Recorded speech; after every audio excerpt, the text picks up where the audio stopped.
En una tienda olvidada del centro de Londres, entre objetos polvorientos y vitrinas silenciosas, aguarda una máscara que jamás debió volver a la luz. Algunos secretos no se gritan, se susurran entre cristales, y esta historia, envuelta en silencio y memoria, es uno de ellos. ¿Desde dónde estás escuchando esta historia? ¿Qué hora es allá donde estás ahora? Déjamelo saber en los comentarios. Cierra la puerta, guarda silencio. Porque lo que estás a punto de oír nunca apareció en los diarios. Abróchate el abrigo, porque nos adentramos en el misterio. Hay mañanas en Baker Street que transcurren con la cadencia serena de un reloj antiguo, y otras en que el menor sonido quiebra una calma apenas sostenida. Aquella mañana de abril pertenecía, al principio, a las primeras. Holmes, con el rostro parcialmente oculto por el periódico, permanecía recostado en su sillón, las piernas cruzadas y la mirada, según deduje por la quietud de sus manos, sumida más en pensamientos que en líneas impresas. Yo, por mi parte, revisaba unas notas médicas, aunque la atención se me escapaba entre los hilos de una niebla mental todavía matinal. Nada parecía anunciar alteración alguna. La tetera humeaba, la brisa agitaba con suavidad las cortinas, y el mundo, más allá de nuestra ventana, parecía conforme con su curso. Fue entonces cuando unos pasos determinados en la escalera, seguidos de un golpe firme en la puerta, nos anunciaron que la quietud no duraría más. El hombre que se presentó ante nosotros era de porte distinguido, aunque no ostentoso. Vestía con la sobriedad de quien ha hecho del tiempo un aliado, no un enemigo. Se identificó como Oswald Rivington, anticuario establecido en Chancery Lane, y su voz revelaba una combinación peculiar de incomodidad y contención. Holmes lo saludó con cortesía mecánica y le indicó que se sentara sin levantar la vista de su periódico. Fue solo cuando el visitante, tras aclararse la garganta con una especie de pudor académico, mencionó las palabras «máscara veneciana», que mi amigo dejó el periódico a un lado. «Dígalo todo, señor Rivington», ordenó Holmes con tono seco, pero atento. El anticuario explicó que, al inventariar unas piezas llegadas 3 días antes a su tienda, había encontrado un objeto que no figuraba en ningún registro, una máscara de estilo veneciano, delicadamente tallada, pero con una grieta casi invisible en uno de los bordes. Ninguno de sus proveedores reconocía haberla entregado. ¿Y ha considerado usted la posibilidad de un olvido o descuido?, pregunté, aunque sin convicción. Rivington negó con la cabeza. No era hombre de distracciones. Lo que más le perturbaba no era el objeto en sí, sino la sospecha de que había sido dejado, no olvidado. Fue entonces cuando Rivington mencionó un detalle que alteró visiblemente la expresión de Holmes.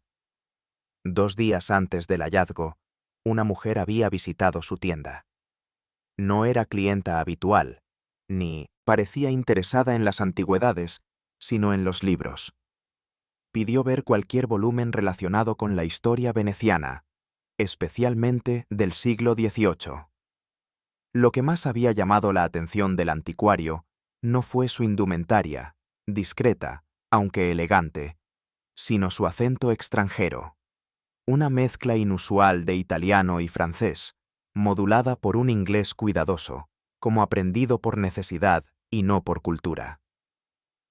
¿Tomó su nombre?, inquirió Holmes. Ninguno que fuese real, respondió el anticuario con amargura. Firmó en nuestro registro como Lucia d'Oro, lo cual, como sabrá, no es más que Lucía de Oro en italiano. Holmes asintió muy lentamente, y una chispa fugaz cruzó su mirada. Una máscara sin procedencia, una visitante sin nombre, y un anticuario con la intuición adecuada para venir hasta aquí, dijo, cruzando las manos. Es usted más sensato de lo que aparenta, señor Rivington. Rivington, tras obtener nuestra aprobación, extrajo con sumo cuidado de su cartera una caja forrada de terciopelo gris. La colocó sobre la mesa, y al abrirla, descubrimos la máscara. Su belleza era perturbadora. El rostro, simétrico y alargado, mostraba una expresión ambigua, entre la serenidad y el desdén. El tono marfil de su superficie había adquirido, con los años, una pátina sutil, como si hubiese respirado décadas de secretos. Holmes la examinó en silencio durante largo rato. Yo notaba, como siempre, la manera en que sus dedos, más que tocar, parecían leer la superficie. Luego levantó la máscara a contraluz y sus ojos se detuvieron en un punto bajo el ojo izquierdo. Una grieta, no mayor que la uña de un niño, murmuró. Exacto. No visible a simple vista, confirmó Rivington. Pero al tacto, se nota como una pulsación. Holmes no respondió de inmediato. Se levantó, fue hacia su escritorio y volvió con una lupa de latón. Observó el reverso del objeto, sus bordes, el interior, y finalmente pronunció, casi para sí: «Esto no fue hecho para el carnaval, sino para ocultar algo». Su voz tenía ese tono que me advertía. Estábamos en el umbral de un misterio. Fue Holmes quien lo encontró, por supuesto. Al examinar el interior con la lupa, notó una leve irregularidad en la capa de barniz en el borde inferior derecho. Lo raspó suavemente con una espátula fina, y allí, bajo una capa apenas perceptible de pigmento, apareció una inscripción grabada a mano. Latón templado. Curioso. No es un instrumento artístico común, dijo, sin apartar la vista. Leyó en voz baja las palabras, que aparecieron, letra a letra, bajo la revelación. «Dove la luce non entra, vive il mio volto». Tradujo con calma. «Donde la luz no entra, mi rostro vive». El anticuario palideció ligeramente. A mí me pareció una frase poética, aunque inquietante. «No es un mensaje casual», comentó Holmes.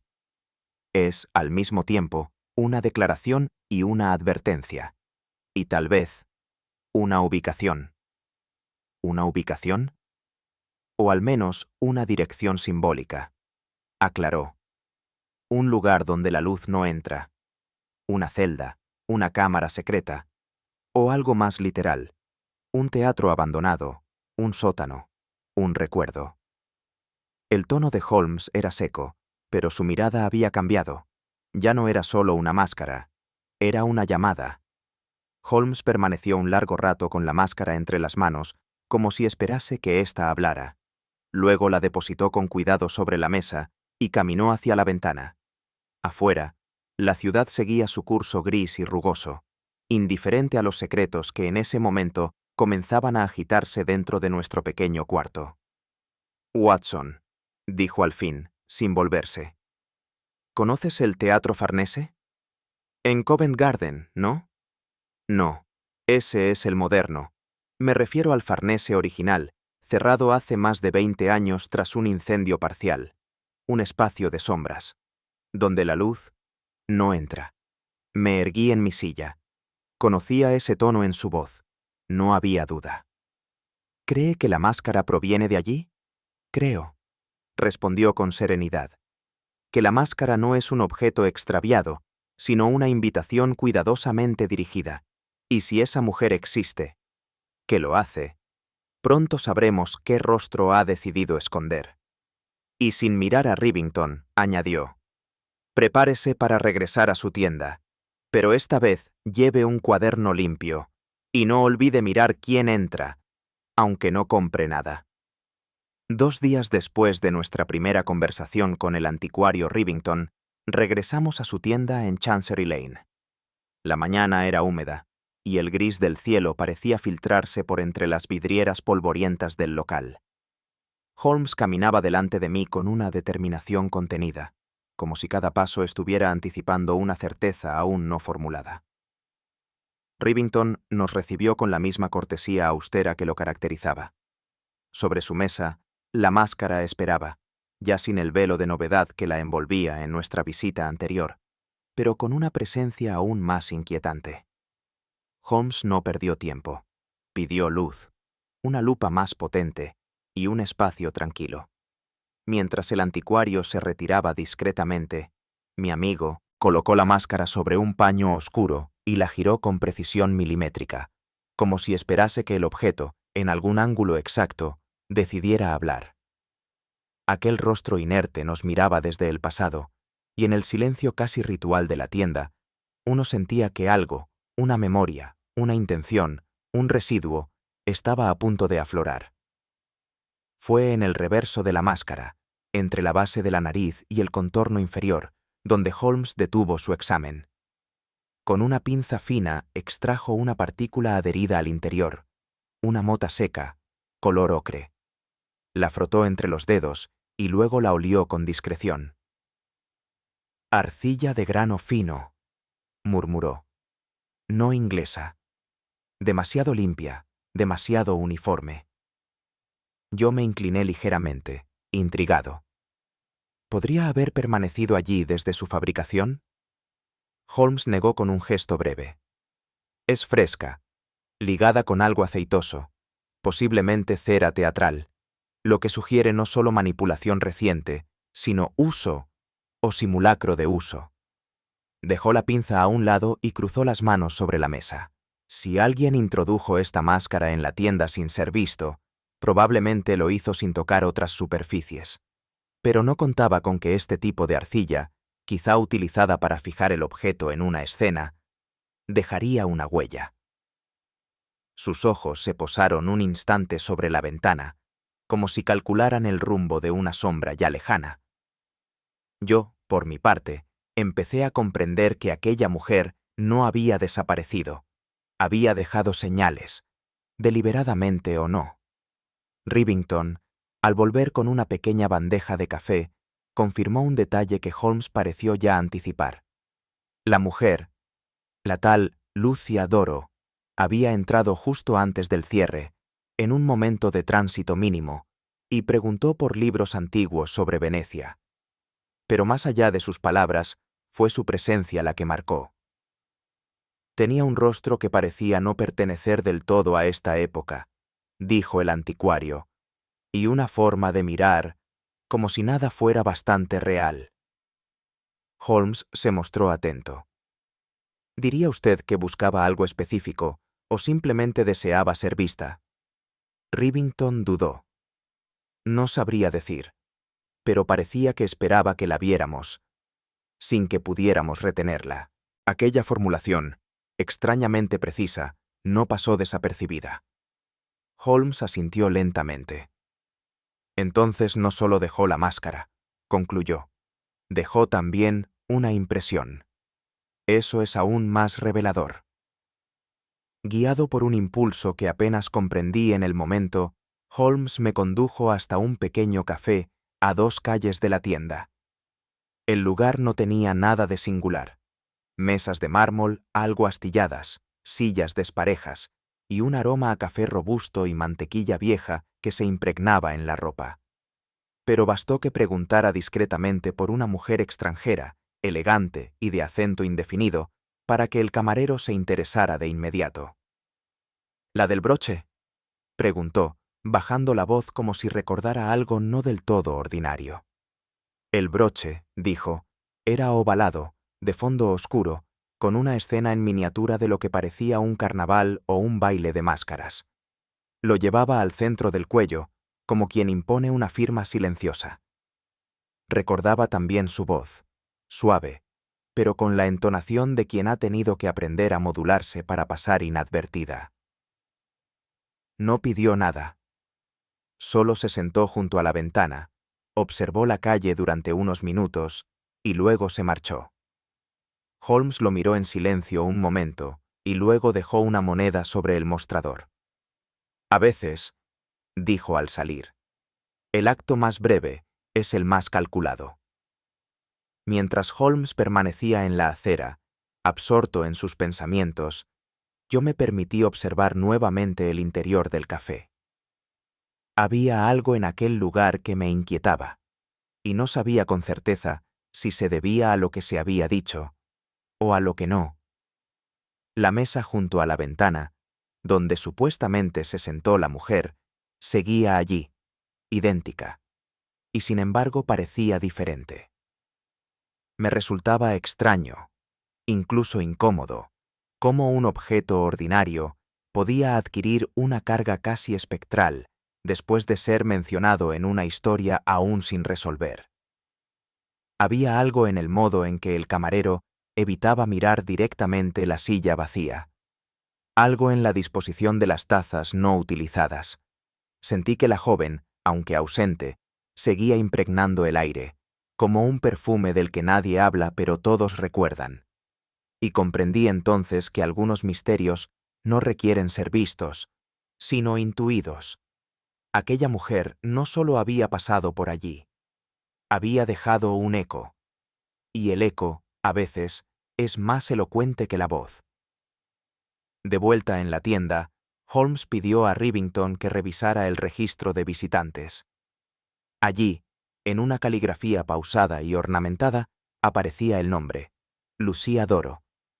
El anticuario negó conocer otro dato sobre ella, pero recordó algo más. Al marcharse, dijo, preguntó si tenía algún libro sobre los Orsini. ¿La familia Orsini de Venecia? Pregunté, sorprendido. Eso mismo, afirmó. Dijo que le interesaban los retratos, los linajes, especialmente los del siglo XVIII. Holmes no disimuló su repentino interés. ¿Le pareció una curiosidad académica o algo más personal? Parecía recitarlo, como si la pregunta no viniera de ella, sino de algo que debía repetir. Esa observación produjo en Holmes un cambio casi imperceptible en la postura. Los Orsini no son nombres que aparezcan por casualidad, murmuró. El peso de aquella referencia empezó a insinuar conexiones más profundas. No estábamos ante una visitante cualquiera. Alguien había invocado un apellido antiguo, como quien gira una llave olvidada. Y Holmes, como buen lector de símbolos, ya había oído el giro de la cerradura. Holmes me habló poco mientras regresábamos a Baker Street, pero su silencio no era vacío. Era, más bien, una forma de elaboración mental que reconocía bien. Ya en nuestro estudio, encendió su pipa con movimientos pausados y miró la máscara sobre la repisa. Watson, dijo, sin apartar la vista del objeto. No debemos ver esta máscara como una pieza decorativa, ni siquiera como un simple disfraz. Asentí, sabiendo que debía guardar silencio. Es una afirmación, un escudo, una manera de decir la verdad sin pronunciarla. Guardó un instante de pausa. Quien la dejó sabía lo que hacía. Quería ser recordada, pero no identificada. Nombrada, pero no encontrada. Y eso nos lleva al punto más delicado de cualquier investigación. Cuando el rostro que uno busca no quiere ser descubierto. Yo reflexioné sobre sus palabras. En ese momento comprendí que no perseguíamos a una criminal, sino a una presencia. Y lo que se oculta tras un rostro, Holmes lo sabía bien, a veces dice más que el rostro mismo. Durante los días siguientes, Holmes se sumió en un silencio productivo, del que yo he aprendido a no interrumpir ni con preguntas ni con té. Consultó volúmenes encuadernados en cuero gastado, revisó archivos genealógicos y, en cierto momento, solicitó discretamente al señor Lestrade un informe consular sobre ciertas familias nobles del Véneto. Una tarde, mientras la lluvia tamborileaba contra los cristales, me habló por fin. Watson, los Orsini fueron una casa menor de Venecia, poderosa por vínculos matrimoniales más que por riqueza. Pero lo interesante no está en Italia, sino en Inglaterra. Me tendió un papel donde un árbol genealógico, trazado a mano, mostraba una unión peculiar. Una Orsini casada con un Harold Devington en 1794. Una rama olvidada, aparentemente sin descendencia directa, comentó. Pero los Devington, establecidos en Hampstead, Han cultivado una reputación de reserva que podría esconder más de lo que admiten. Comprendí entonces que la máscara no solo hablaba en italiano, hablaba también en heráldica británica. Y Holmes, con esa mezcla de paciencia y lucidez suya, ya había empezado a traducir. El apellido Devington, aunque discreto en las páginas sociales, poseía una resonancia tenue pero constante en círculos políticos y académicos. Fue así como descubrimos, en un breve obituario del Times de hacía 3 años, una mención inquietante. El joven Leopold Devington, ausente desde hace una década, sigue siendo recordado con afecto por su familia. Holmes deslizó el recorte sobre la mesa. No muerto, no oficialmente desaparecido, solo ausente, señaló. Inquirí si había habido alguna búsqueda formal. Él negó con un leve gesto. Al parecer, la familia aceptó su partida como un hecho sin dramatismos, lo cual, para una casa tan tradicional, es en sí mismo una anomalía. Había algo extraño en la forma en que Leopold había sido retirado del relato familiar sin ceremonia, sin dolor público. Como si se hubiera decidido no recordarlo, pero tampoco enterrarlo. Y en esa ilusión, en esa frontera entre el recuerdo y el olvido, Holmes comenzaba a intuir la forma de un vacío demasiado exacto para ser casual. Fue Holmes quien propuso la visita, disfrazada de simple curiosidad estética. La colección de arte de los Devington, me dijo, tenía fama de contener piezas raras del siglo XVIII, en particular, retratos con influencia italiana. Una excusa suficientemente digna para obtener una invitación. Vestidos con lo que él denominaba formalidad neutra, fuimos recibidos una mañana gris por la señora Devington, una mujer de voz contenida y manos impecablemente quietas. Holmes, con la habilidad que solo él poseía, fue hilando cumplidos a la casa con preguntas veladas sobre linajes y estilos pictóricos. Ella, acostumbrada a mantener una fachada imperturbable, respondió con frases medidas, sin entusiasmo pero sin frialdad.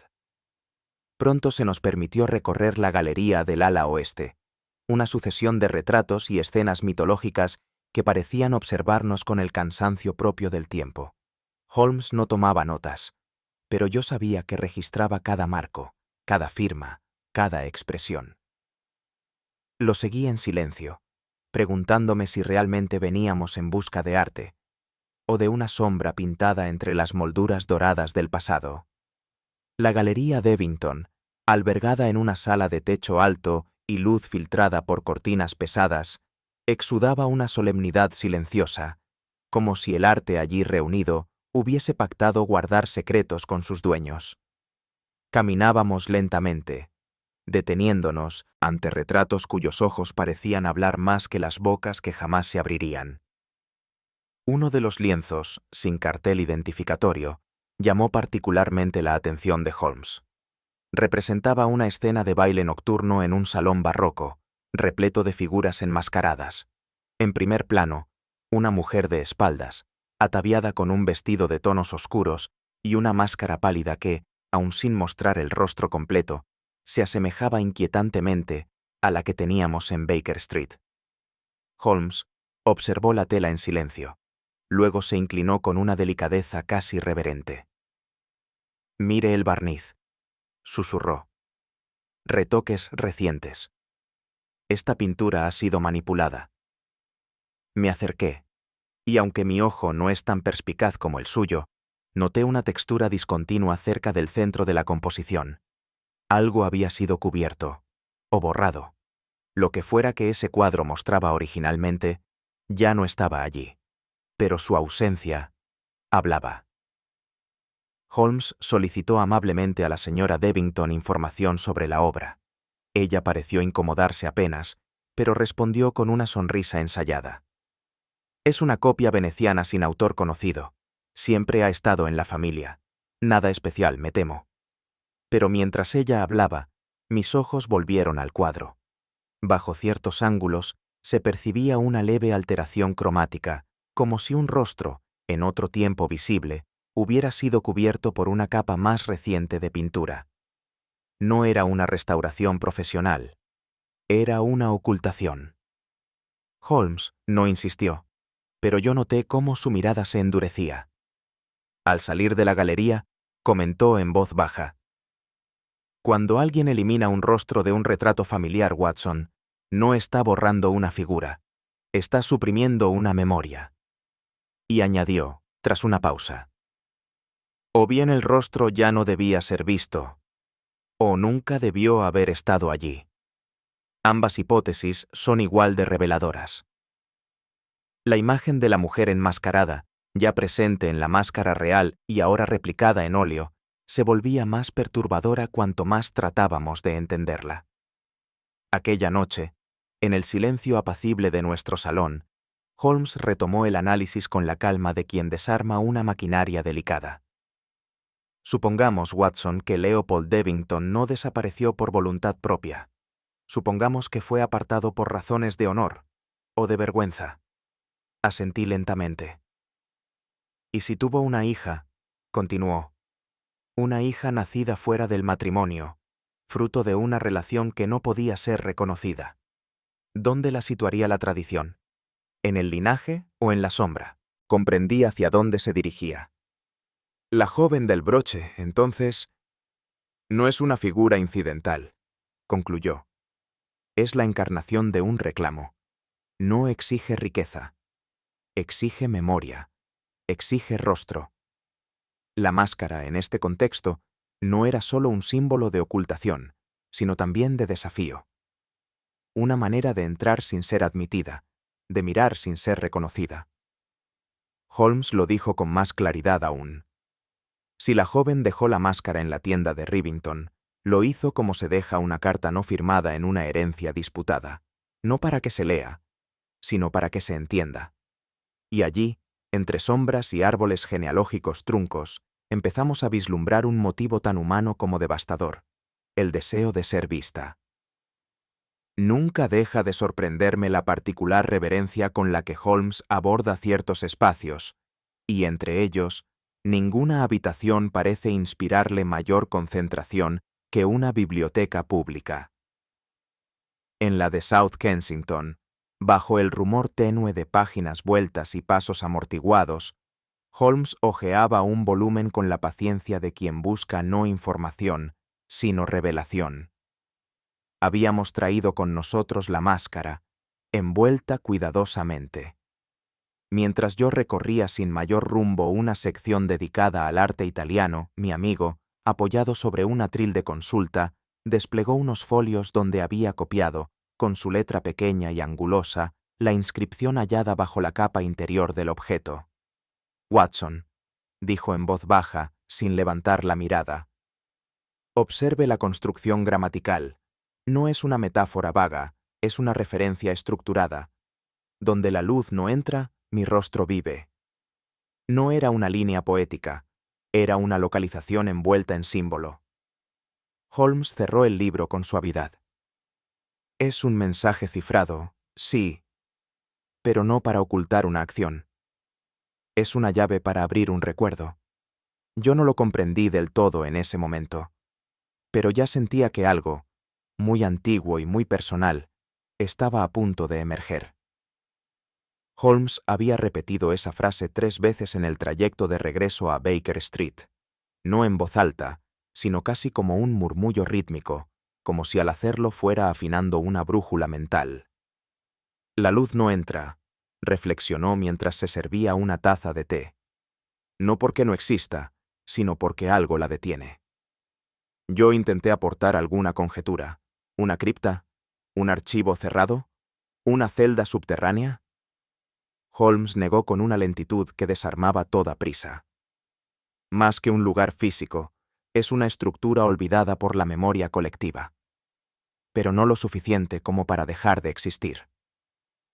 Fue entonces cuando, sin más comentario, tomó un ejemplar antiguo del Almanac of London Theatres y pasó página tras página con la intensidad de quien escucha en lugar de leer.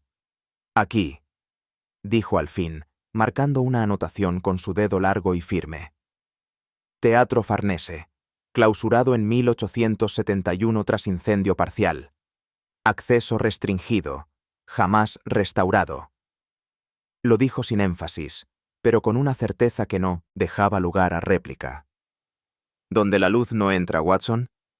Es donde algunos rostros deciden quedarse.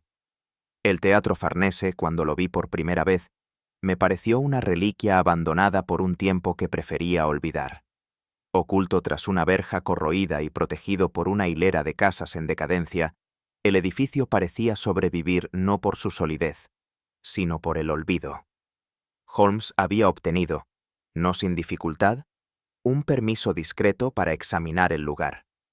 El funcionario del Consejo Municipal lo había entregado con un gesto resignado, sin preguntar nada más allá del formulario. Nos abrimos paso por un pasillo lateral que crujía con la más leve presión, y al empujar una puerta herrumbrosa, el aire cambió. No olía a moho, como esperaba, sino a madera reseca y cera antigua. Este lugar no está muerto, murmuró Holmes, como si hablase consigo mismo. Solo espera. Y entonces lo comprendí. No era un teatro en ruinas, sino un escenario congelado en el tiempo. Un espacio donde la memoria, la máscara y la verdad aún compartían telón. El silencio no era abandono, era contención. La sala principal del Farnese era un caparazón de lo que, sin duda, alguna vez había sido una joya arquitectónica.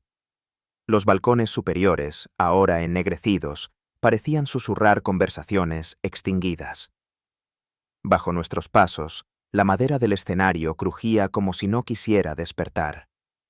Sentí algo extraño, no miedo, sino una solemnidad densa, como si el aire estuviera hecho no solo de polvo, sino de ecos. Holmes caminaba lentamente, sin tocar nada, como si temiera perturbar un equilibrio precario.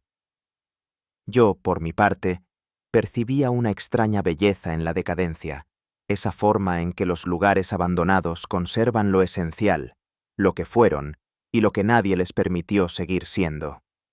En el telón principal, descolgado y raído, aún se distinguía el dibujo central, una máscara alada sostenida por dos querubines sin rostro. No hacía falta preguntarlo. Holmes ya lo había visto. Watson, dijo en voz baja, observe. Incluso el símbolo fue diseñado para ocultar una identidad. Aquí no se representaban comedias, se recordaban secretos. Detrás del escenario, Holmes descubrió una puerta oculta, sin cerradura visible pero con un mecanismo de presión lateral.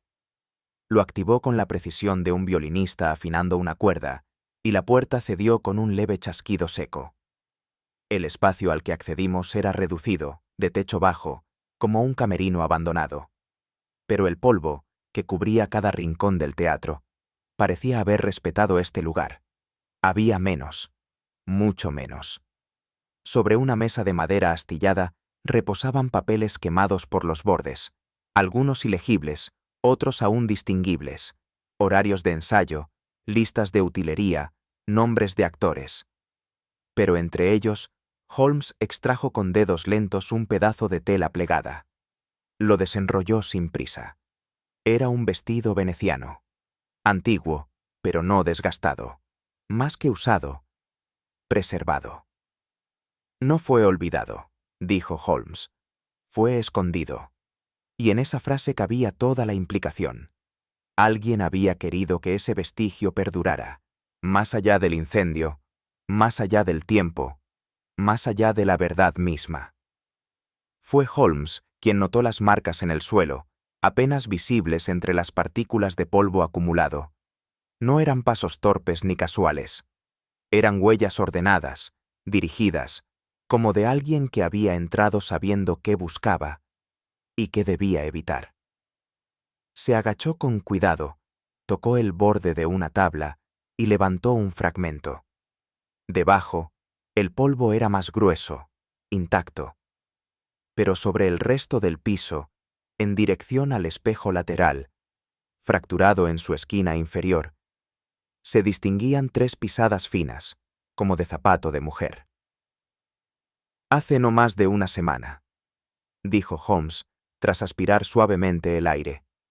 «Y venía sola». Lo dijo sin asombro, pero con un matiz que reconocí. Su mente ya corría unos pasos más adelante. «Ella no vino a mirar», añadió. «Vino a recordar». Yo me estremecí sin saber por qué. Tal vez porque aquel lugar, que había parecido deshabitado, nos hablaba ahora en susurros antiguos. Y la presencia que lo había visitado no era fantasmal. Era humana, real, y seguía cerca. Las investigaciones de Holmes, cuando se centran en un objeto concreto, suelen tener el ritmo de una música secreta. El vestido hallado tras el escenario del Farnese no era una prenda cualquiera. Había sido guardado con cuidado, lejos del deterioro natural del abandono. Holmes, reconociendo en ello un gesto deliberado, comenzó a rastrear su origen con meticulosidad. A través de contactos en el distrito teatral, supo de un negocio discreto en Camden especializado en alquiler de vestuario de época para producciones privadas y eventos selectos. Allí nos dirigimos una mañana en que la niebla se pegaba a los hombros como una advertencia. El propietario, un hombre de modales suaves y dedos manchados de betún, recordó el vestido. «Fue alquilado hace unas semanas», nos dijo. «Una mujer reservada, elegante, pidió algo de inspiración veneciana. Sabía exactamente lo que quería». Holmes preguntó por el nombre. Hombre dudó apenas un instante y luego extrajo una ficha. «Lucia Doro», leyó en voz alta. «Nunca volvió por la prenda. Una firma falsa», pensaba yo, y sin embargo cuidadosamente escogida. Holmes no dijo nada, pero su leve inclinación de cabeza bastó para hacerme saber que el juego había entrado en otra fase. Lucia Doro. El seudónimo, en apariencia banal, despertó en Holmes una atención particular. No era un nombre inventado al azar. Tenía cadencia, tenía peso estético. «No es un disfraz improvisado», murmuró mientras caminábamos de regreso. «Es un nombre que desea ser recordado, pero no seguido». Yo no comprendí del todo la diferencia, y así se lo dije. Holmes explicó con su habitual claridad. Un nombre falso puede buscar el anonimato o el encubrimiento, pero este pretende insinuar. Evoca un origen, una procedencia, un linaje incluso. Lucia Doro suena a personaje de ópera, no a cliente cualquiera. Me di cuenta, entonces, de que estábamos ante una mujer que no temía ser observada, sino que deseaba ser interpretada, como si su propia existencia estuviera envuelta en capas de teatralidad consciente.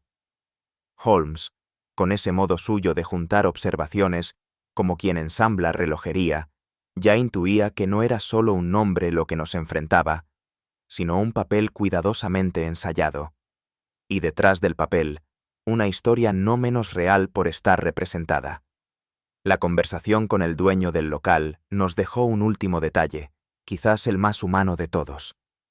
Cuando Holmes preguntó por la apariencia de la mujer, el hombre entrecerró los ojos, como si reviviera su imagen con un esfuerzo que deseaba, y no deseaba, hacer. Era joven, aunque no tanto como aparentaba. Pelo oscuro, recogido sin afectación, y una forma de moverse, como quien no está donde está.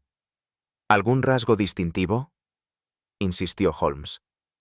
El hombre asintió, y su respuesta cayó como una piedra bien colocada en el estanque de la sospecha. Tenía una cicatriz en el lado derecho del cuello, apenas visible, pero allí estaba. No parecía reciente, ni tampoco oculta. Holmes no anotó nada. No necesitaba hacerlo. En su memoria, ese detalle ya se había incrustado como una llave en la cerradura correcta. ¿Y su voz? Extraña. Hablaba un inglés perfecto, pero cada palabra tenía la cadencia de alguien que traduce desde otra lengua, incluso cuando no lo necesita. Aquel contraste, la cicatriz visible, la voz disimulada, me dejó con una sensación incómoda, la de alguien que quiere ser notado, pero por las razones equivocadas. Fue durante el trayecto de vuelta que empecé a sentir un leve resquebrajamiento en mi percepción del caso. Hasta entonces, había imaginado a la joven como una víctima periférica, alguien atrapado por los hilos de una historia ajena, posiblemente manipulada, quizás en peligro. Pero las palabras del comerciante, la cicatriz, la voz estudiada, la elección del vestido y el nombre, me llevaron a otra pregunta, más inquietante. Holmes, dije al fin, ¿y si no está huyendo de nada? ¿Y si ella conduce esto? Mi amigo no respondió de inmediato. Se limitó a mirarme, y en ese silencio percibí que había considerado esa posibilidad mucho antes que yo. Finalmente, dijo: Esa es la cuestión, Watson. Una víctima se oculta. Un autor, en cambio, se disfraza. Lo difícil es distinguir a uno de otro cuando ambos lo hacen con la misma máscara. Y entonces comprendí que no se trataba solo de descubrir un crimen, sino de entender el papel que cada persona había elegido, o sido forzada, a interpretar. Y que a veces, el disfraz más eficaz es el que no se retira jamás.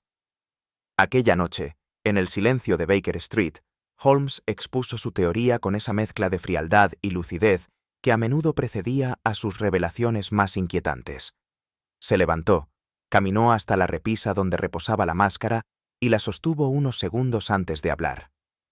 El carnaval, dijo finalmente, no es solo una festividad, es un estado de suspensión, un paréntesis social donde lo prohibido se permite y lo verdadero se disfraza. Yo aguardé sin interrumpirlo.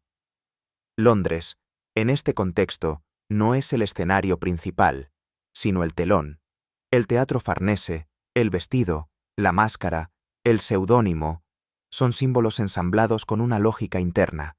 Ella no improvisa, Watson. Representa. Me recosté en el sillón, inquieto. ¿Y qué desea representar? Una memoria que fue negada, respondió sin dudar, o una identidad que nunca fue reconocida. Holmes dejó la máscara sobre la repisa y cruzó las manos. El uso de vestimenta veneciana en este contexto no es caprichoso. Es una alusión directa a lo que se esconde bajo el protocolo. Venganza. Pero no la venganza impulsiva, la más temible, la cultivada. Sentí entonces que la historia, más que resolverse, estaba empezando a hablar con su verdadero tono. A lo largo de nuestra amistad, Holmes ha repetido que el verdadero misterio no reside en los hechos, sino en sus símbolos. Y nunca como en ese caso lo vi tan claramente. En los días que siguieron, mientras Holmes profundizaba sus pesquisas en registros eclesiásticos y crónicas judiciales del siglo pasado, yo me encontraba pensando cada vez más en la imagen de la máscara fuera de estación. Esa figura sin rostro desfilando por las calles de un Londres que no esperaba carnaval, que no entendía la clave de esa representación silenciosa, porque eso era ella, una aparición sin fecha, un mensaje que se adelantaba o se retrasaba respecto al calendario de los demás, y, sin embargo, era precisamente ese desfase lo que la hacía inolvidable. Holmes, sin levantar la mirada de sus papeles, murmuró un día: Las máscaras fuera de temporada no son errores, son mensajes urgentes. Y pensé entonces que quizá todos, en algún momento, usamos una, para protegernos, para declarar sin palabras, para reclamar lo que se nos ha negado, y que, en ciertos casos, solo quien ha sido relegado al silencio sabe cómo emplear un disfraz para hablar con más fuerza que la verdad desnuda. Fue a través de un telegrama críptico enviado desde la comisaría de Bow Street que Holmes supo del incidente. Habitación 12, Hotel Avellino. Un rostro familiar entre máscaras. Apresúrese, decía la nota, firmada por el inspector Lestrade con su acostumbrada economía de palabras. Llegamos al modesto establecimiento a media tarde, bajo una lluvia débil que parecía no querer asentarse del todo sobre las calles.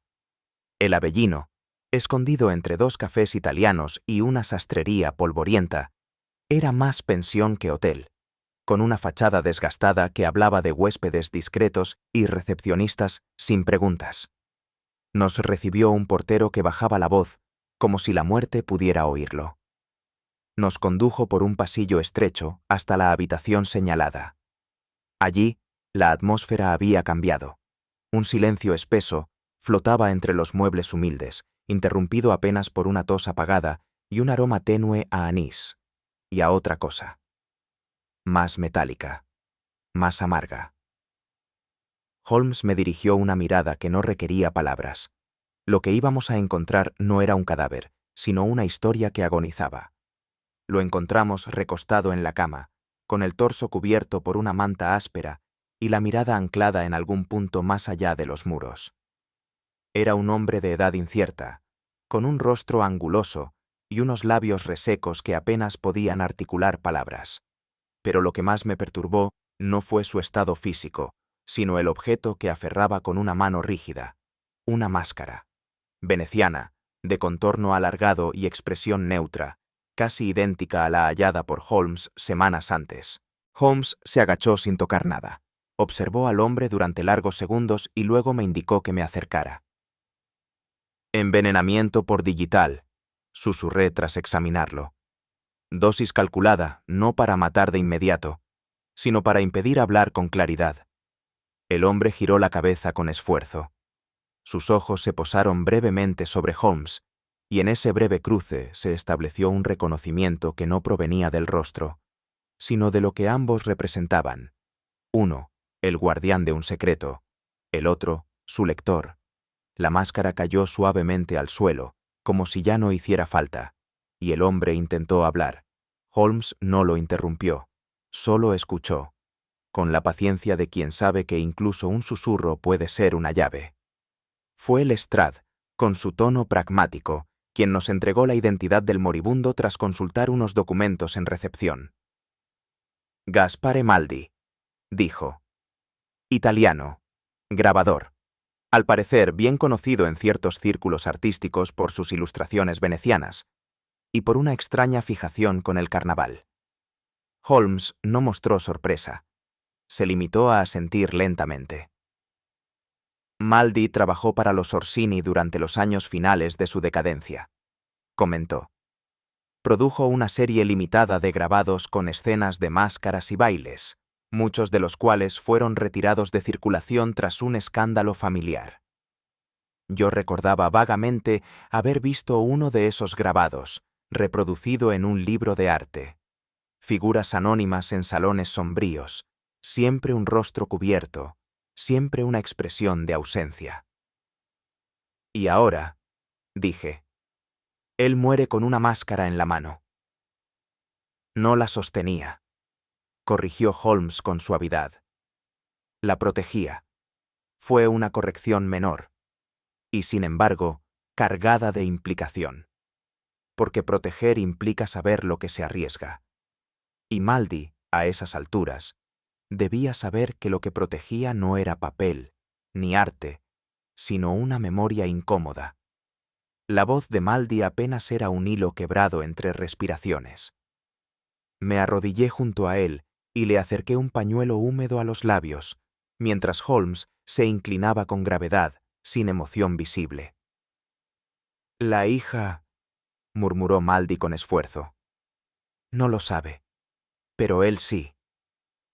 Holmes repitió la frase, apenas en un susurro. ¿Quién lo sabe, Maldi? ¿Devington? El hombre asintió, o al menos eso creímos percibir.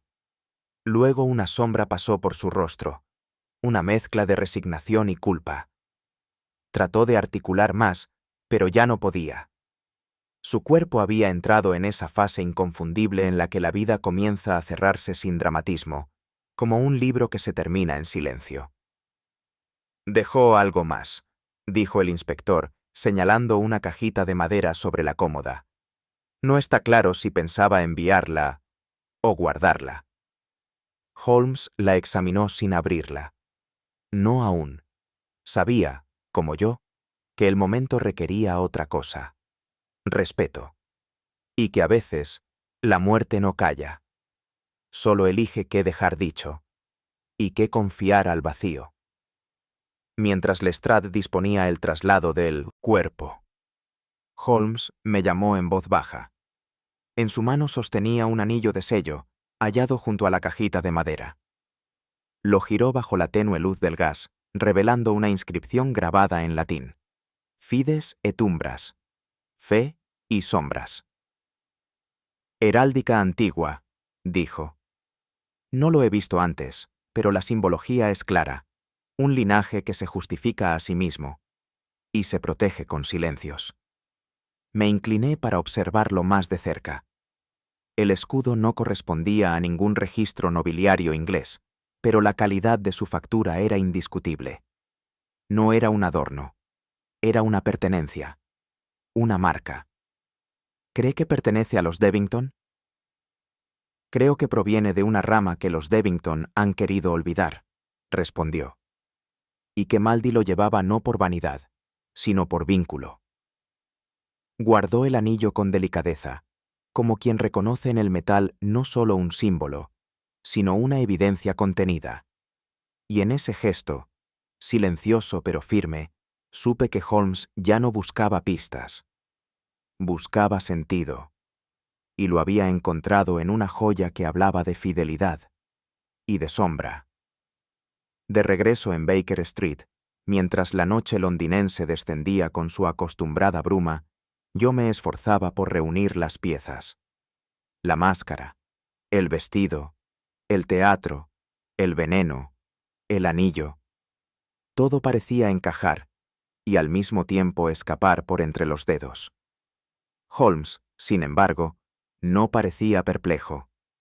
Caminaba de un extremo al otro del estudio, con las manos cruzadas a la espalda, como un profesor que ordena una lección ya aprendida. Watson, dijo de pronto, sin detenerse. No estamos ante un crimen pasional, ni siquiera ante una venganza ordinaria. Lo que se despliega ante nosotros es un acto de restitución simbólica. La joven... Comencé. Bianca Maldi, respondió. Hija de Leopold Devington y de una mujer que nunca fue admitida en la familia. Criada lejos, sin apellido, pero no sin memoria. Se detuvo frente a mí. Ella ha vuelto no para castigar, sino para recordar. Y cada elemento, el disfraz, la máscara, la cita veneciana, es una llamada, no a la justicia, sino al reconocimiento. Comprendí entonces que el verdadero rostro oculto no era el suyo. Era el de quienes habían decidido que nunca debía existir. Una tarde brumosa, tan gris como silenciosa, fuimos recibidos de nuevo en la mansión Devington. Esta vez, sin preámbulos innecesarios, Holmes había escrito a Lady Devington expresando su deseo de revisar una pieza específica de la colección de arte, cuya atribución, según él, merecía una segunda opinión. El tono era cortés, la firma precisa, y la excusa, impecable. Lady Devington no pareció sorprendida. Aunque su expresión era tan contenida como su voz, percibí un leve endurecimiento en la comisura de sus labios al recibirnos. No nos condujo personalmente, sino que dejó en manos de un mayordomo de aspecto eclesiástico la tarea de escoltarnos hasta la galería. Pero Holmes no se interesó esta vez por los retratos ni por las molduras doradas. A los pocos minutos, aludiendo a una gotera que según él había notado en nuestra anterior visita, solicitó permiso para inspeccionar la buhardilla, no fuera que estuviera afectando la conservación de las pinturas. Lady Devington, algo desconcertada pero sin razones para negarse, asintió con gesto breve. El juego, una vez más, se desplegaba bajo reglas invisibles, y Holmes lo dirigía con la precisión de un relojero ciego. Subimos a la buhardilla escoltados por un joven sirviente que, visiblemente incómodo, no parecía comprender qué interés podían tener dos caballeros en revisar goteras. Holmes mantenía su actitud habitual, pausada, casi distraída, como si todo fuese una formalidad anodina. Pero yo conocía esa aparente indiferencia. Era el velo tras el cual ocultaba su máxima concentración. El espacio era reducido, polvoriento, y olía a madera cerrada y papel antiguo. El sirviente nos señaló una esquina donde efectivamente había señales de humedad, aunque no parecía activa. Holmes agradeció con un gesto y pidió quedarse a inspeccionar más detenidamente, asegurando que él mismo era aficionado a cuestiones estructurales. El joven, algo perplejo, se retiró con la promesa de regresar en 10 minutos.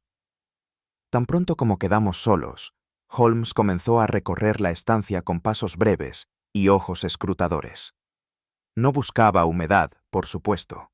Buscaba lo que la casa había decidido olvidar. Y yo, sin saber aún qué debía esperar, sentí que el aire mismo se espesaba, como si aquello que estaba por surgir no hubiese sido tocado en años. Fue Holmes quien lo vio primero, un bulto cubierto por un lienzo descolorido, arrinconado tras una pila de marcos desvencijados. No emitió sonido alguno. Simplemente caminó hacia él con la seguridad de quien ha seguido un hilo invisible. Con cuidado retiró las telas. Había más de una. Y, bajo ellas, apareció un retrato de gran tamaño cubierto por clavos oxidados y tiras cruzadas de cinta endurecida. El polvo no era uniforme. En la parte inferior del marco se notaba que alguien, no hacía mucho, había intentado levantarlo. Tal vez por curiosidad, tal vez por pesar. Holmes cortó los clavos con su navaja sin prisa. Yo, mientras tanto, me acerqué en silencio. Algo en el ambiente, quizás la forma en que el retrato había sido sellado, escondido, casi exiliado, transmitía una inquietud que no sabía cómo nombrar. Cuando el lienzo cayó al suelo y la pintura quedó al descubierto, tuve la impresión de haber asistido a una escena íntima que nunca debió ser vista. Y sin embargo, allí estaba, esperando.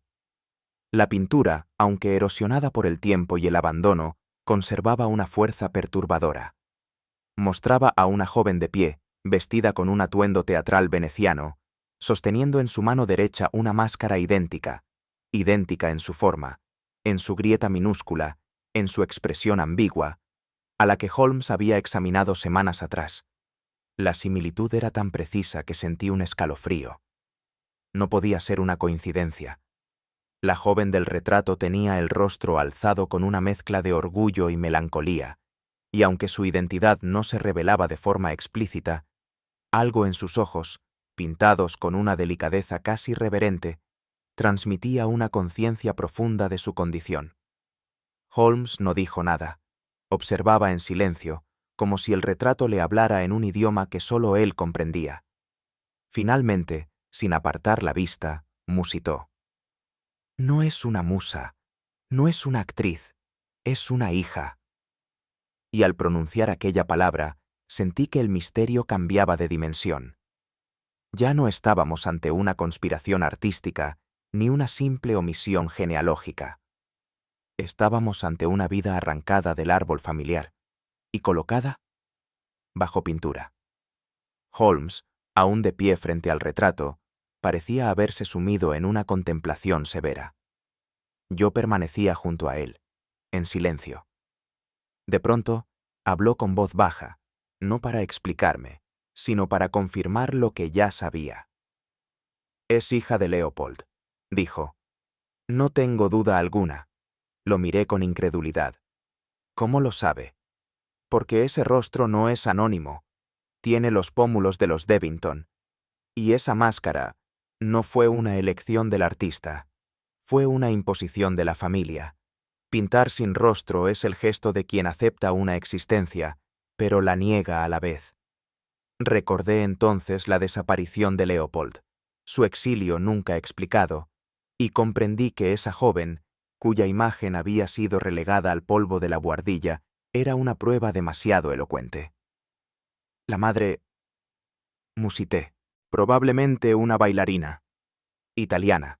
Veneciana, dijo Holmes. amada, pero no admitida, y la hija, fruto de esa unión, escondida del mundo con una doble negación, sin nombre y sin pasado. Nunca antes había sentido con tanta claridad la crueldad de un linaje, no el que mata, sino el que borra. Holmes, al descender de la buhardilla, no solicitó más permisos ni fingió interés por ninguna otra pintura. Volvió a Baker Street en un silencio que yo no me atreví a interrumpir. Solo cuando encendió su pipa, al caer la noche, habló. Watson, la máscara fue depositada en la tienda de Rivington como advertencia, no como reliquia. Me incliné, intrigado. ¿Advertencia para quién? Para los Devington, para cualquiera que crea que se puede enterrar a una hija en el polvo sin que el tiempo la devuelva con forma y rostro. Comprendí que la joven, lejos de actuar por venganza, había diseñado una representación. Cada símbolo, el disfraz, la firma, el teatro, era un eco de su origen, un espejo hacia atrás. No busca sangre, prosiguió Holmes. Busca lugar. Y en ese instante supe que el misterio no consistía en descubrir a una culpable, sino en reconocer una existencia. La máscara no ocultaba un rostro. Lo mostraba, de forma más clara que cualquier retrato en la Galería Devington. Y en ese acto silencioso, comprendimos que había heredado algo más que sangre. Había heredado el derecho a ser vista. Nunca he sabido con certeza qué palabras escogió Holmes para convocarla, ni si fue un mensaje escrito o un gesto velado. Lo cierto es que, aquella tarde brumosa, la joven apareció en la habitación alquilada por mi amigo en Baker Street con la misma puntualidad fría de quien lleva tiempo esperando ser descubierta. Holmes había dispuesto todo para que la conversación no tuviera interrupciones. Ni yo, su cronista habitual, fui invitado a permanecer. Me retiré al cuarto contiguo, con una taza de té apenas tibia y un corazón en suspenso. Oía murmullos, pausas largas, la firmeza inconfundible en la voz de Holmes que se abría paso entre reticencias. Luego, un silencio denso, que no presagiaba derrota ni victoria, sino la inquietante desnudez de la verdad en presencia de quien ya no puede negarla. Al cabo de media hora, la puerta se abrió, y Holmes, con el rostro más pálido que de costumbre, me llamó con un solo gesto de la mano. Estaba sentada en el borde del diván, sin abrigo, sin sombrero. Una calma impropia cubría su rostro. La mujer que habíamos seguido a través de teatros, disfraces y nombres falsos, estaba ahora allí, frente a nosotros, sin artificios. «Mi nombre», dijo sin que se lo pidiéramos, «es Bianca Maldi». No hubo lágrimas, ni justificaciones, solo el peso de lo inevitable cayendo entre nosotros. Holmes se mantuvo de pie, con las manos cruzadas a la espalda, mientras enunciaba los hechos uno a uno, como piezas de un juego cuyo desenlace ya no era posible detener. Ella no replicó, no negó nada. Era como si cada palabra de Holmes le confirmara algo que llevaba años sabiendo, pero que necesitaba oír de labios ajenos. Una verdad no adquiere cuerpo, sino cuando se pronuncia en voz alta. Y aquella tarde, la verdad encontró su forma definitiva en la sobriedad de mi amigo y el silencio orgulloso de Bianca. Su padre, Leopold Devington, dijo Holmes, sin levantar la voz. Fue envenenado, pero no por usted. Ella alzó apenas los ojos. Fue su propio hermano quien lo hizo, no por codicia, sino por vergüenza. Holmes hablaba como un cirujano, sin temblor, pero sin desdén. Le explicó que el señor Devington había reconocido en secreto a Bianca como su hija, incluso había dispuesto ciertos bienes a su favor, pero jamás se atrevió a revelarlo públicamente. Un error fatal. Su hermano, al descubrir la intención, urdió una muerte que pareciera natural, una disolución progresiva de fuerzas que ningún médico habría cuestionado. Solo un químico de la talla de Holmes y un collar de síntomas cuidadosamente recogidos bastaron para revelar la verdad. No quería que existiera, concluyó Holmes con una serenidad que helaba.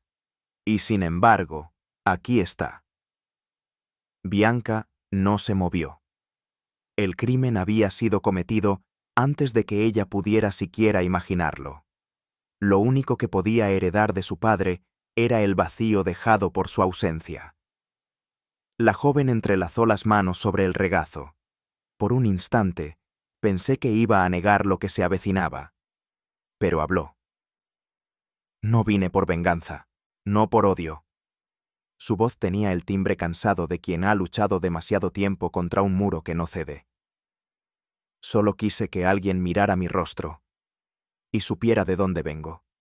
Que alguien dijera mi nombre, aunque fuera para acusarme. Me estremecí. Comprendí entonces que lo que parecía un teatro de máscaras no era sino un ritual íntimo, desesperado, para reclamar una existencia que otros habían querido sepultar. La máscara, añadió, apenas audible, era de mi madre. Ella también vivió en las sombras. No quise heredar su silencio. Holmes asintió con lentitud, como si cada palabra confirmara su deducción, pero también le impusiera una carga que ningún razonamiento podía aliviar. Habíamos encontrado a la hija, pero no al culpable único. El crimen, como tantas veces, era compartido por generaciones. El culpable será juzgado, afirmó Holmes con gravedad, no por lo que le ocultaron, sino por lo que hizo para seguir ocultándolo. Bianca no mostró alivio ni orgullo. Solo se puso de pie, como quien ya ha recibido todo cuanto vino a buscar. Fue entonces cuando Holmes añadió, con voz más baja, «Pero usted debería marcharse antes de que otros lleguen. No todos sabrán distinguir entre el acto y la intención». Ella lo miró por un instante que se me hizo eterno. Luego, sin preguntar nada más, tomó su abrigo y salió. No dejó carta, promesa, ni dirección. Holmes permaneció inmóvil, contemplando la puerta cerrada. No celebró su deducción, no reclamó la victoria.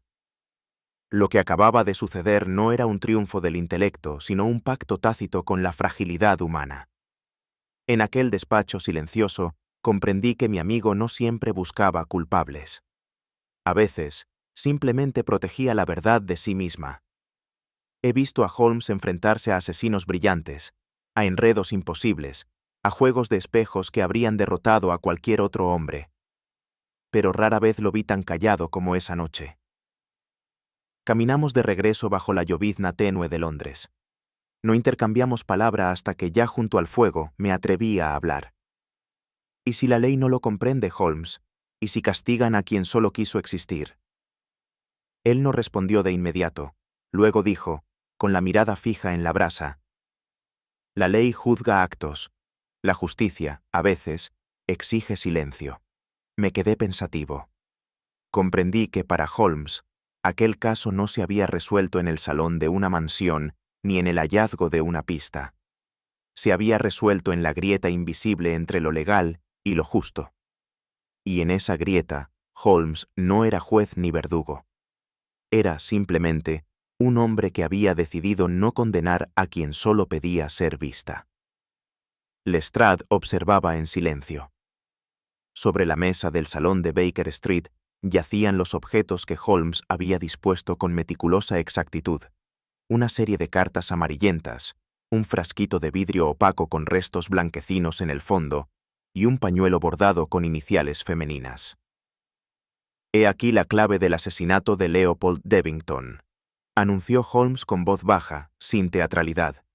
«Las cartas confirman una relación oculta entre el difunto y la bailarina veneciana Bianca Maldi. El veneno... bueno, bastó una gota en su medicina nocturna». Lestrade frunció el ceño, pero no replicó. Sabía que discutir con Holmes era desperdiciar palabras. «¿Y la procedencia del veneno?», preguntó tras un instante. «Del propio gabinete del hermano», respondió Holmes. «Las huellas están allí, aunque él las creyó borradas. Yo, desde mi rincón, no podía evitar una punzada de melancolía. Todo encajaba con espantosa lógica, y, sin embargo, detrás de cada prueba había un silencio aún más pesado, el de una vida borrada por conveniencia. Holmes se levantó. Entregue esto al juez, Lestrade. El resto es ya inevitable.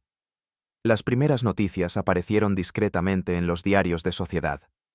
Una tragedia familiar en el seno de la distinguida casa Devington. Pero bajo esa fórmula eufemística bullía un hervidero de murmullos. Los círculos londinenses, tan expertos en el arte de mirar hacia otro lado, no pudieron ignorar por mucho tiempo lo que Holmes había puesto al descubierto. El apellido, antaño sinónimo de rectitud y patrimonio, comenzaba a arrastrarse entre sospechas de adulterio, bastardía y crimen. La señora Devington, blanca como el mármol, abandonó la ciudad rumbo a la Riviera. Los socios del club de caballeros retiraron discretamente la placa de Leopold del salón principal. Y algunos amigos de la familia, aquellos que la visitaban con más frecuencia que los criados, hallaron pretextos para viajar al extranjero. Holmes, sin embargo, permanecía impasible. La verdad, me dijo, no escoge a quien mancha, y su frase resonó en mí como una advertencia. Quizá, al desenmascarar un crimen, habíamos abierto la caja que Londres prefería cerrada, la de los secretos que visten apellidos nobles. Fue Lestrade quien trajo la noticia aquella mañana. Entró en Baker Street con un rostro más pálido que de costumbre y un periódico doblado bajo el brazo. Lord Henry Devington ha sido hallado muerto en su estudio. Holmes no dijo nada al principio. Su mirada se posó en la chimenea, como si el fuego pudiera revelarle algo que aún escapaba. ¿Detalles?, preguntó finalmente. Una copa vacía, residuos del mismo veneno, sin carta, sin confesión. Solo silencio. Me estremecí. Aquel hombre, al que apenas habíamos enfrentado con pruebas y ninguna acusación formal, había optado por el camino más callado. No por remordimiento, pensé, sino por orgullo. Holmes asintió levemente. Eligió evitar el escarnio, como tantos. ¿Y cree que eso fue justicia?, me atreví a preguntar. Él giró hacia mí con sus ojos claros y fríos. Fue un acto, no una redención, pero el juego ha terminado. Y en ese momento comprendí que Holmes no buscaba justicia según los códigos humanos. Buscaba algo más implacable, la verdad desnuda, aunque doliera, aunque llegara tarde. La tarde había caído con una neblina espesa, y el tic-tac del reloj era el único sonido que acompañaba nuestras tazas de té. Holmes permanecía recostado en su sillón, sin violín, sin prensa, sin palabras. Ha sido un caso sombrío, Holmes, dije finalmente, incapaz de soportar más aquel silencio. Él asintió con un gesto casi imperceptible. Como todos los que se enraizan en la sangre y el linaje, Watson. Ahí donde las pasiones se visten de herencia y los secretos se guardan en cofres de plata. Encendí mi pipa, más por costumbre que por deseo. Y aún así, todo parece terminado. ¿Terminado?, repitió con una leve sonrisa torcida. No, mi querido Watson. La muerte de un hombre no borra la existencia de otro. ¿Habla de Bianca? Holmes no respondió. Se limitó a alzar una ceja, como quien apunta a lo invisible. Comprendí entonces que, aunque los periódicos silenciaran su nombre y los Devington quisieran borrarla de los retratos, su historia flotaría, inconclusa, en los salones vacíos de aquella mansión.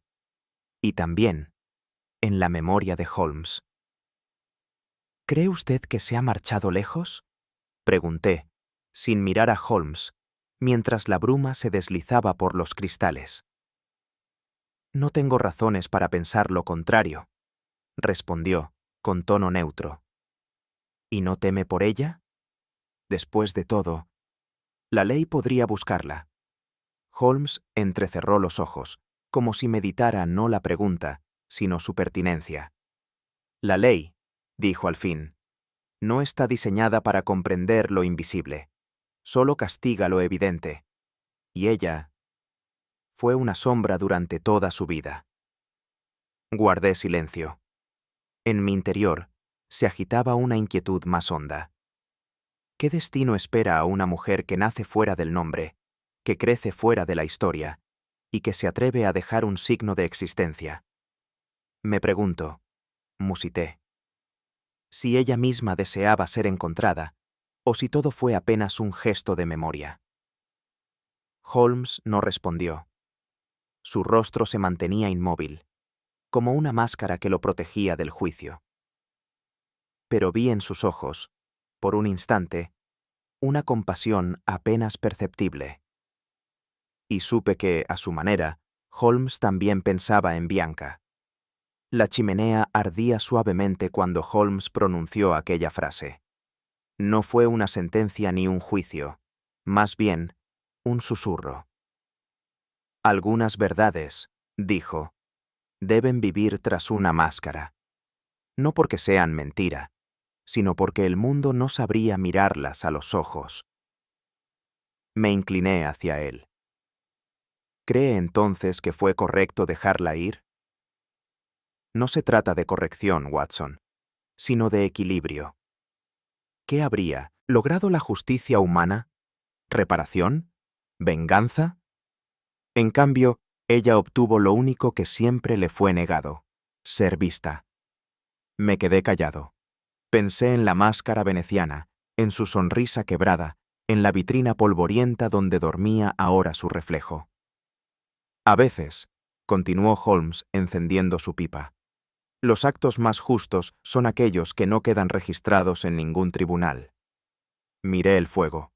Recordé a Bianca, no como sospechosa, ni como hija ilegítima, ni como símbolo de escándalo.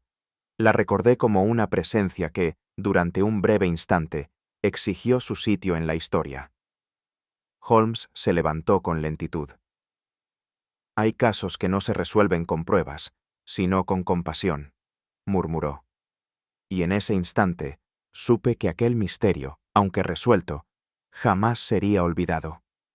Nunca imaginé que volvería a pisar aquella tienda.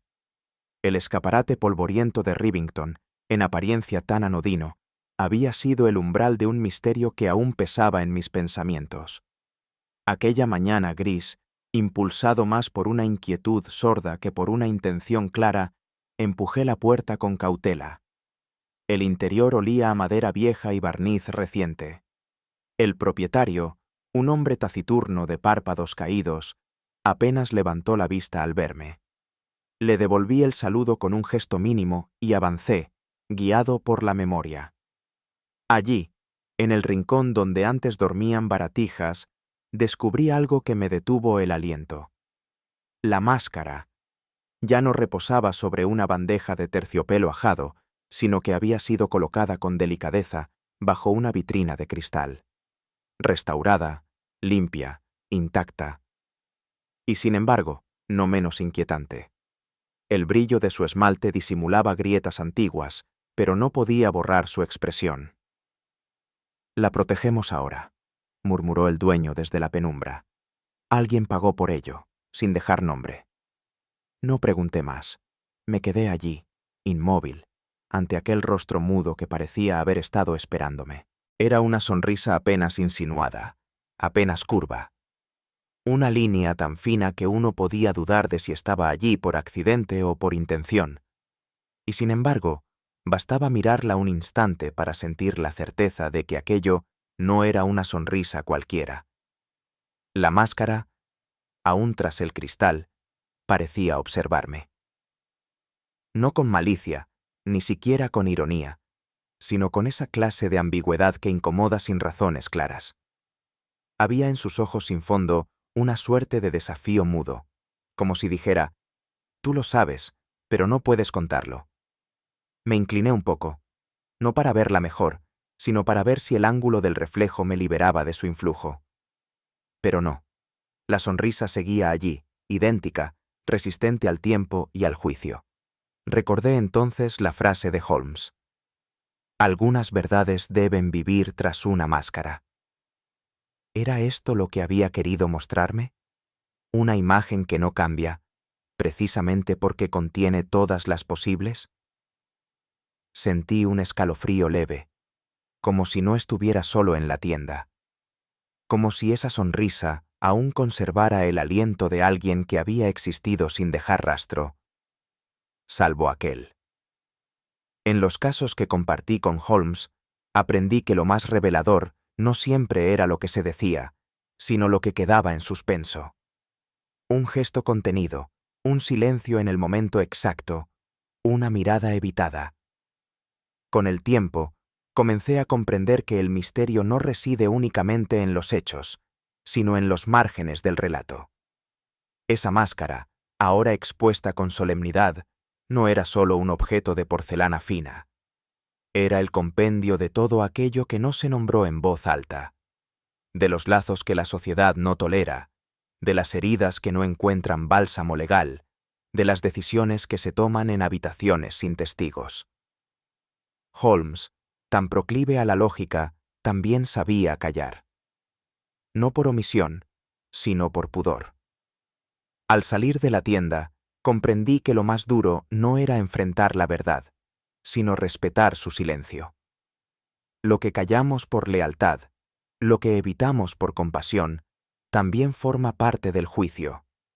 Y tal vez, solo tal vez, la justicia más profunda no se escribe en sentencias, sino en gestos como este. Un rostro que nadie nombra, preservado entre sombras. ¿Qué ocurre con las historias que nadie está dispuesto a contar? Con los nombres que no se pronuncian en público, con los gestos que jamás encuentran eco. La máscara, al margen de la ley y del escándalo, había sobrevivido. No como prueba, ni como reliquia, sino como símbolo. Ella era, y sería, el rostro sin historia de una verdad vivida a medias, compartida solo entre dos hombres, Holmes y yo. Él no necesitó explicarla. No redactó informes ni dejó memorandos. Me bastó su silencio, aquella tarde frente al fuego, para entender que esta vez no habría crónica detallada ni conclusión brillante. Y sin embargo, aquí estoy. Escribo no para resolver, sino para preservar. Porque hay misterios que no se cierran con una revelación, sino con una mirada entreabierta. Porque hay mujeres que no pueden ser nombradas, pero cuya existencia late en cada sombra. Esa máscara, inerte pero elocuente, representa todo lo que Londres enterró por comodidad, todo lo que el tiempo intentará borrar. Y quizá, dentro de muchos años, alguien encontrará este testimonio y sabrá que hubo una historia, aunque nadie se atreviera a escribirla del todo. No regresé a la tienda, ni siquiera pasé de nuevo por esa calle. Preferí guardar la imagen intacta, la vitrina iluminada por la luz débil de la tarde, el silencio, la sonrisa inmóvil. Hay casos que se resuelven ante tribunales y otros que se desvanecen en el humo de nuestras chimeneas. Este fue uno de los segundos. Y, sin embargo, nunca lo sentí como un fracaso. Holmes, con su lucidez implacable, había elegido el camino menos visible. Yo, como siempre, fui testigo. No del crimen, sino de su contorno. De esa verdad lateral que solo se deja entrever cuando ya es tarde para intervenir. La historia que no conté en los periódicos ni en mis relatos es quizá la más real, porque no buscaba asombro, sino memoria. Y si ahora me atrevo a escribir estas líneas, no es para revelar un secreto, sino para sellarlo, como se sella una carta sin dirección o una tumba sin epitafio. Porque hay silencios que, al ser narrados, no pierden su poder, lo multiplican. Quedó guardada la única sonrisa que nadie supo descifrar, y tal vez, al no hacerlo, le dimos, por fin, su lugar entre los vivos. Aquel rostro sin nombre, enmudecido tras el vidrio, Continúa observando el paso del tiempo con una sonrisa que no pertenece a nadie, o tal vez a todos. Hay historias que no buscan ser contadas, solo recordadas en la penumbra de una memoria compartida. A veces, lo más verdadero es aquello que se esconde bajo una máscara. Y uno aprende, con los años, que no todos los misterios claman justicia. Algunos solo piden silencio. ¿Y tú? ¿Habrías dejado dormir la verdad? ¿O la habrías revelado, cueste lo que cueste? Déjamelo saber en los comentarios. Si esta historia te tocó, si el eco de lo no dicho resonó en ti, no te vayas en silencio. Dale like, compártela con alguien que sepa apreciar un buen enigma, y suscríbete para seguir explorando los rincones más sombríos del alma humana. La próxima historia quizá ya esté aguardando, tras otra vitrina polvorienta de Londres.